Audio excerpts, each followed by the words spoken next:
Hi, my name is Benjamin Elegant, and I'd like to tell you a story. Once upon a time, vast armies would invade nations or walled cities.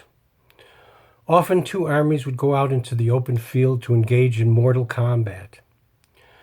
Artillery consisted of an array of archers shooting scores of arrows simultaneously, or catapults projecting boulders or balls of fire over the city walls. Expendable soldiers could be used as to man battering rams that would breach the gates of the city, leaving its inhabitants helpless before the pillaging invaders. But the most common form of combat consisted of men equipped with armor, shield, and sword. These combatants would fight to the death while looking into the eyes of the one whom they had to kill, lest they themselves die. I suppose that the noble combatant was the one who, out of necessity, engaged in the conflict to protect his wife and children, who, should the enemy win, would no doubt be raped, murdered, or enslaved by the invading horde. As the battle would progress, the general or field marshal would direct the strategy from a safe distance. Nowadays, there are many new forms of artillery. We have drones for striking small targets, and ICBMs for destroying big targets, like entire cities. Out on the battlefield, I suppose the closest thing we have to hand combat is tanks and guns capable of killing from a distance of several hundred yards. It's unlikely that anyone looks into the eyes of his enemy anymore, not on the battlefield anyway.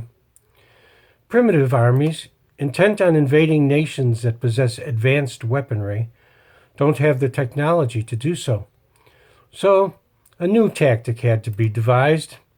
Women and children, who in the old days would have helplessly fallen prey to the victorious invading army, could now be used as those expendable battering rams for busting open the gates of the metaphorical city.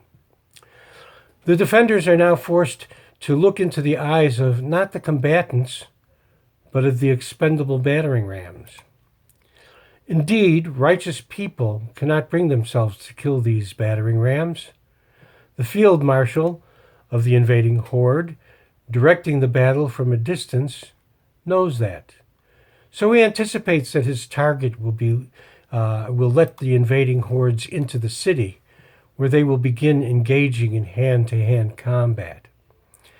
And the field marshal will direct the battle from his lazy boy, with remote in hand, while laughing all the way to the bank.